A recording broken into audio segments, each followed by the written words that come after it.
Pozdrav svima i dobrodošli. Danas sam se odlučio za recenziju mirisa New York, niš brenda Vidian iz Ujedinjenih Arapskih Emirata sa sjedištem u Abu Dhabiju.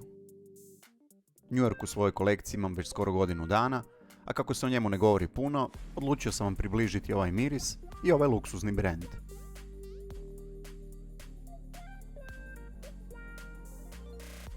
Vidian je novi niš brend kojeg je 2014. godine osnovao parfumer Ali Al-Jaberi u svom rodnom Abu Dhabiju. Vidian u prijevodu s arapskog znači doline, a kako doline uglavnom spajaju, to ime savršeno odgovara brendu ovog kemičara i samoukog parfumera koji spaja tradiciju Orijenta i francusku tehnologiju izrade parfema u svojim kreacijama, dok je koncepcija brenda spojiti i povezati tradicije Bliskog istoka i zapada. Al-Jaberi odbija dijeliti svoje mirise na muške i ženske.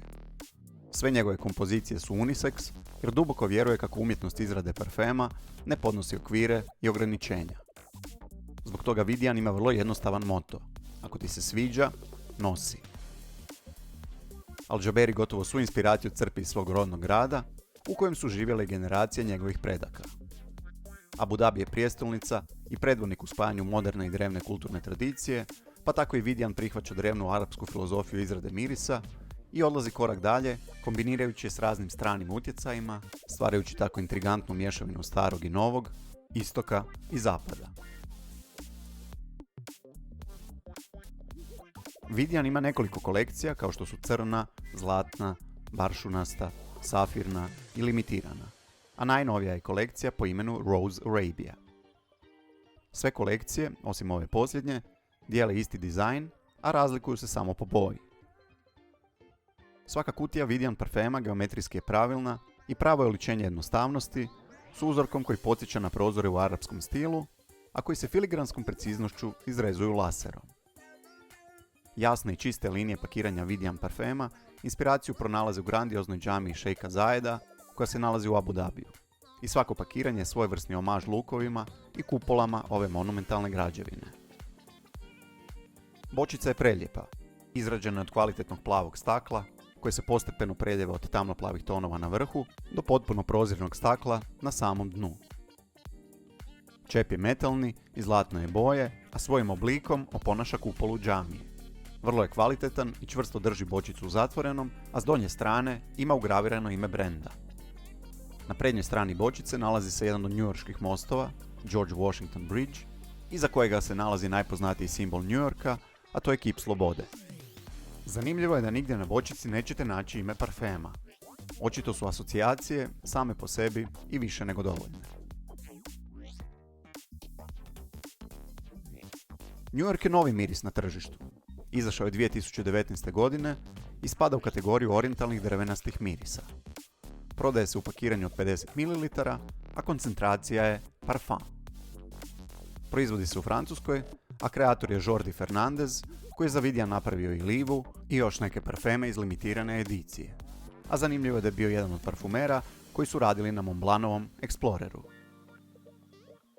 New York je dio Vidianove safirne kolekcije koja je posvećena svjetskim metropolama i u njoj su trenutno dva mirisa, New York i London.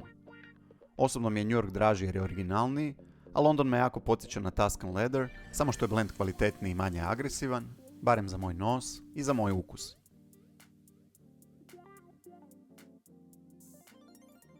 Gornje note New Yorka su žuta mandarina, bobice smreke, lavanda, bergamot, ružičasti papar i korijander. Srednje note su ruža, karamela, geranija, pačuli, jasmin, oris, odnosno korijen irisa i eki Gallowwood, sintetička nota koja podsjeća na pačuli, a proizvedena u laboratorijima tvrtke Givaudan. Bazne note su zrno tonke, bijeli mošus, bijeli jantar, nota duhana, vetiver s Haitija, olibanum i ambergris. Otvaranje ovog mirisa izrazito je privlačno i ugodno, a to potvrđuju izrazito pozitivne reakcije svih ljudi oko mene. I doista, otvaranje donosi bogatu i slatku kombinaciju voćnih nota mandarine i bergamota s notama lavande koja se jasno osjeti na mojoj koži, a prati je nota bobice smreke koja od samog početka djeluje kao protuteža slatkim tonovima kojima ova kompozicija obiluje. Već nakon prvih par minuta nastupaju i centralne note, ruže i karamele, koje ovom parfemu daju dinamičan i uzbudljiv karakter, potpomognute cvjetnim notama geranije i jasmina.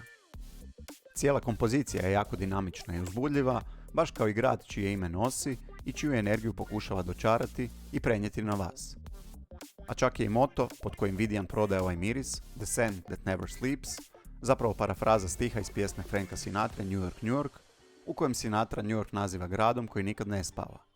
A danas je to i jedan od neslužbenih nadimaka New Yorka, dok je drugi naravno Velika jabuka.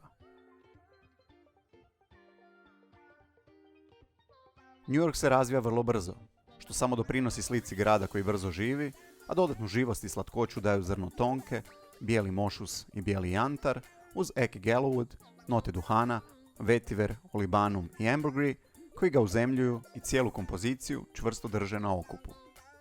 Tijekom te druge faze razvoja parfema, New York zna biti prilično sladak, pa evo i upozorenja svima onima koji ne vole slađe parfeme.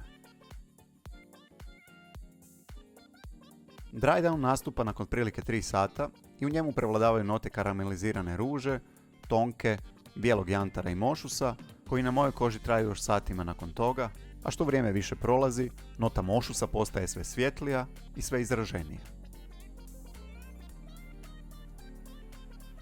New York na mojoj koži traje uvijek više od 8 sati, ponekad i punih 12, što ne čudi s obzirom na veliki broj stabilnih nota u srcu i bazi ovog parfema. Projekcija i sjaž su izvrsni u prvih 2,5 sata i u tom periodu ćete moći uživati u svakoj sekundi mirisnog oblaka kojeg ćete oko sebe stvoriti već 3 do 4 spreja. New York ćete moći osjetiti i satima nakon toga, ali bit će puno bliži vašoj koži i nećete ga osjećati kontinuirano, već u naletima, osobito kada ste u pokretu. New York je miris koji savršeno utjelovljuje tempo i stil života grada po kojem je nazvan. Zbog toga je cijela kompozicija zamišljena kao intenzivna, glasna i privlačna. New York je oduvijek privlačio ljude sa svih strana svijeta, pa tako i ovaj miris ima tu primamljivu, gotovo dizajnersku crtu kako bi se svidio što većem broju ljudi. Zbog toga bi se mnogim ljubiteljima niš parfema, njegova cijena od 235 € za 50 ml, mogla učiniti bezobrazno visokom i neopravdanom. Činjenica je da bi New York mogao komotno proći kao neko novo dizajnersko izdanje iz Chanela, ili kao dio Marley ili Initio kolekcije. A to definitivno nisu brendovi koji prodaju 100 ml za 500 €. Dakle, ako tražite artizam u svojim mirisima, ne očekujem da New York bude vaš prvi izbor, ali ako vam cijena nije prepreka i želite primamljiv miris za sva godišnja doba i sve prilike, s iznimkom vrućih ljetnih mjeseci, New York je pravi izbor za vas jer ga možete nositi gotovo uvijek. I na posao, i na romantični izlazak, i za odlazak u klub. A pri tome sigurno nećete ostati nezapaženi, jer su komplimenti uz New York neizostavni.